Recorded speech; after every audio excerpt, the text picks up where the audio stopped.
நீங்கள் மாட்டும் போயினே இருக்கிறீங்களே எந்த விஷயத்தில் நியாயம்? போயிடலாம், ஒன்றும் இல்லை, போயினே இருக்கலாம். அது ஒன்றும் இதுன்னு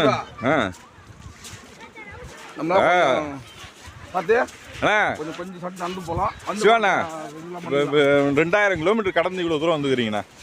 என்ன விஷயண்ணா இது? எப்படிண்ணா இருக்குது? சூப்பராக இருக்குதா? எப்படி இருக்குதுண்ணா கோயில்?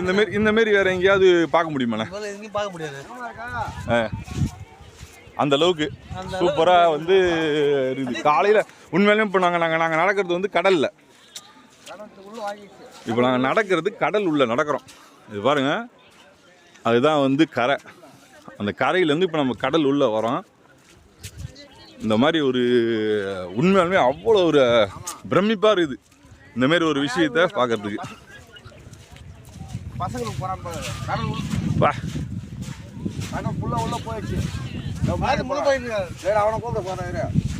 பாருமா, கடல் ஃபுல்லாக இந்த அளவுக்கு நாங்கள் நடந்து வர்றது உங்களுக்கு வந்து ஒன்றும் ஈஸியாக தான் இருக்குது. ஒன்று நான் கூட சகதியாவோ அந்த மாதிரி இருக்குமோ அப்படின்னு நினச்சோம். சகதிலாம் இல்லை, இது வந்து தரை போல தான் இருக்குது.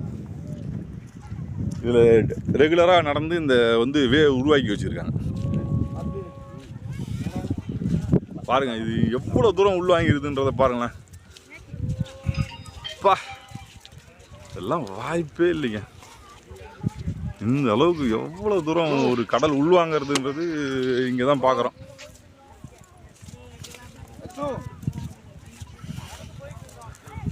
வாய்ப்பே இல்லை, அந்த அளவுக்கு இருக்குதுமா.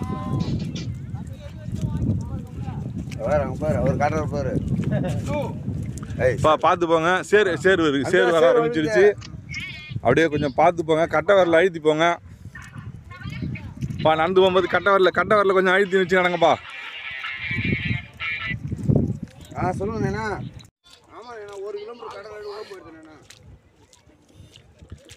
ஃபுல்லாக தண்ணி உள்ளே வடிஞ்சிடுச்சு. இதில் பாருங்கள், இதில் கல் வெட்டெல்லாம் இன்னமும் இதெல்லாம் இருக்குதுங்க. இங்கே கல் வீர் சிவாஜி பாருங்கள், கடல் உள்ள இவ்வளோ டிஸ்டன்ஸில் வந்து ஒரு கல்வெட்டு ஒன்று படிஞ்சு கிடக்குது.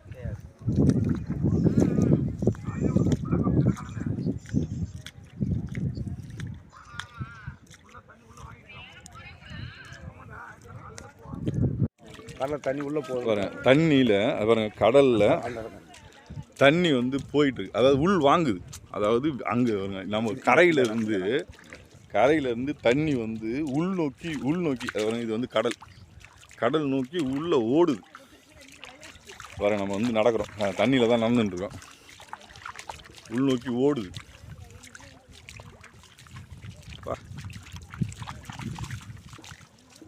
இதெல்லாம் வந்து உண்மையாலுமே இதெல்லாம் பார்க்க முடியாதுங்க. நம்ம ஊர்லலாம் பார்க்க முடியாதுங்க, உண்மையாலுமே சொல்லணும். நீங்கள் என்ன பார்த்துச்சு சொல்லுங்கள், இதெல்லாம் பார்க்க முடியுமா? இதெல்லாம் அதிசயம் தாங்க. இதெல்லாம் ஒவ்வொரு விஷயம் கூட பார்க்க முடியாது நம்ம ஊர்லலாம். அதாவது இந்தியாவில் இது இருக்குது. நம்ம வந்து குஜராத்தில் பாவ் நகரில் இது வந்து நிஷ்கலங்க் மகாதேவ்.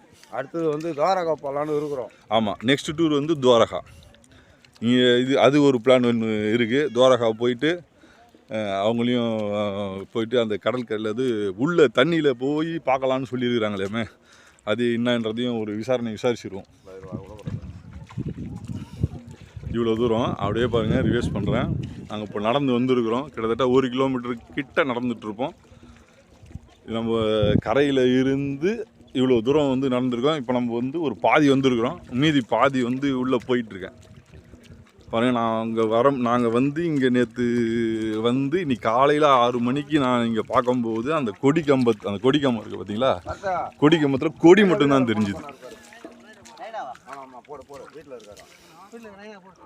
அந்த கொடி கம்பத்தில் கொடி மட்டும்தாங்க தெரிஞ்சுது. இன்றைக்கி நம்ம வந்து வரோம்.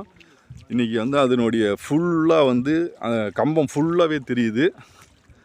தெரிஞ்சு பாருங்கள், கொடியெல்லாம் பறக்குது. எவ்வளோ பேர் பாருங்கள், இவ்வளோ பேரும் வந்து இந்த ஆலயத்துக்கு வந்து தரிசிக்கணும்னு வந்திருக்காங்க. எல்லோரும் வரணும், வந்து இந்த அதிசயத்தை ஒரு டைம் வந்து பாருங்கள். நான் சொல்கிறத விட நீங்கள் வந்து பாருங்கள். கிட்டத்தட்ட 1.5 கிலோமீட்டருக்கு கடல் உள் வாங்குது. இங்கே தண்ணி இப்போ வந்து உள் வாங்கி போயிட்டுருக்கு. நடக்கிற அளவுக்கு தண்ணி இருக்குது பாருங்கள். கால் கீழே பாதம் வரைக்கும் தண்ணி இருக்குது. போயிட்டுருக்கோம். கோயில் வந்து வந்துடுச்சு. இன்னும் ஒரு 200 இல்லது 300 அடி அவ்வளோதான். இந்த கோயிலுக்கு வந்தாச்சு. இது வந்து பஞ்ச பாண்டவர்கள் வந்து இங்கே இதை பிரதிஷ்டை பண்ணதா ஒரு ஐதீகம் சொல்கிறாங்க. பாருங்க, நான் கிட்டத்தட்ட இது எவ்வளோ உயரம்னு கிட்ட போய் காட்டுறோம் பாருங்கள். அந்த கொடி கம்பம், அந்த கொடி கம்பம் அளவுக்கு முழுவி இருந்த தண்ணி உள்வாங்கி நமக்கு வந்து இந்த இடத்துக்கு வழி விடுது. இவ்வளோ தூரம் வழி விடுது. இதெல்லாம் ரொம்ப அதிசயங்க. இதெல்லாம்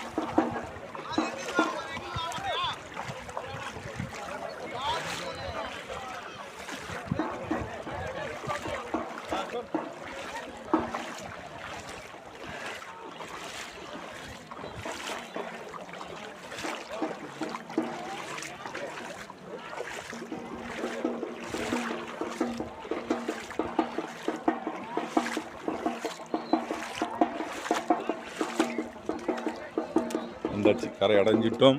கோயிலினுடைய வாசப்படிக்கு வந்தாச்சு. கோயிலினுடைய வாசப்படிக்கு வந்தாச்சு. இது எனக்கு தெரிஞ்சு பார்த்தீங்கன்னா குறைஞ்சது ஒரு 25 அடி 20 அடி இருக்கும் ஐயா. இந்த கம்பம் 20 அடி, குறைஞ்சது 20 அடி. இந்த 20 அடி அளவுக்கான தண்ணி உள்வாங்கி இங்கே வந்து வருது, உள்வாங்குது. பாருங்கள், அப்போவே இதை வந்து கட்டடம் கட்டியிருக்காங்க. ஒரு இதுவும் எவ்வளோ பெருசு, 4 அடி இருக்குதுங்க ஐயா. 1 2 1 2 3 4 5 6 7 8 இந்த 8 அடுக்கு தாண்டி அந்த கொடி தெரிஞ்சுது நமக்கு. இந்த அளவுக்கு கடல், இவ்வளோ தூரத்துக்கு கடல் வந்து நமக்கு வந்து உள்வாங்கியிருக்கு. இதை ஃபுல்லாக வெளியே தெரிய வச்சிருக்கு. அதிசயம், மிகப்பெரிய அதிசயம். இங்கே வந்து 5 லிங்கம் பிரதிஷ்டை பண்ணியிருக்கிறதா வந்து சொல்கிறாங்க. இதில் வந்து பார்த்திங்கன்னா பாருங்க, இவங்க ஒரு லிங்கம்,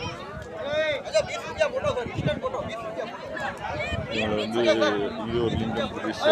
இங்கே வந்து அபிஷேகம் பண்ணிட்டு இருக்காங்க. இங்கே ஒரு அபிஷேகம் பண்ணி இங்கே வந்து இது பண்ணிட்டு இருக்காங்க.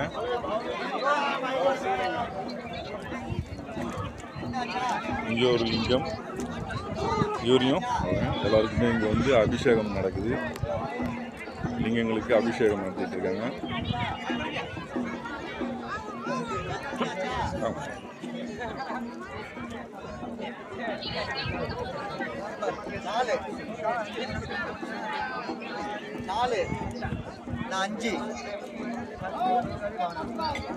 தெரியுதா?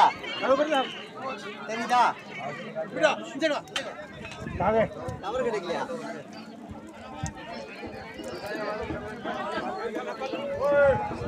ஆமா,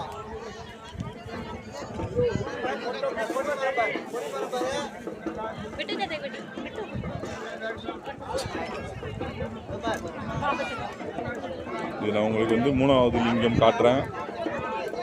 இது பஞ்ச பாண்டவர்கள் பிரதிஷ்டை பண்ணியிருக்கிறாங்க. இது வந்து 4வது லிங்கம்.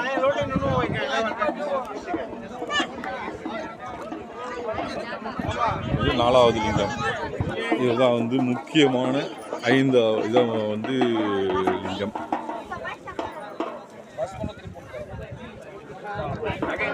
இதுதான் வந்து நிஷ்கலந்த் மகாதேவ். இவருக்கு தான் வந்து எல்லா பூஜைகளும், முழுமையான பூஜைகள் இவருக்கு தான் நடக்குது. இதுதான் நிஷ்கலந்த் மகாதேவ்.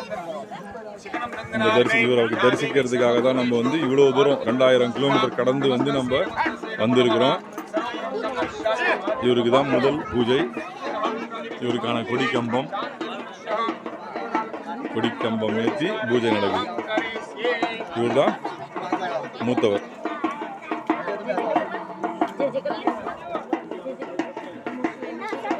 இப்போ நம்ம குறைஞ்சபட்சம் 1.5 கிலோமீட்டர்ஸ், நான் எக்ஸாக்டாலாம் சொல்லலை, ஒரு 1.5 கூட இருக்கலாம், அவ்வளோ கிலோமீட்டர்ஸ் வந்து கடல் உள்வாங்கி உங்களை இந்த இடத்துக்கு எடுத்துகிட்டு வந்து காட்டுது. இந்த இடத்தினுடைய ஹைட் வந்து குறைஞ்சபட்சம், நான் இந்த கம்பத்தை மட்டும்தான் நான் உங்களுக்கு வந்து 20 அடி இருக்கும் அப்படின்னு சொல்லிட்டு சொன்னேன். இதுக்கு பாருங்கள், இங்கேருந்து தரை இருக்குது.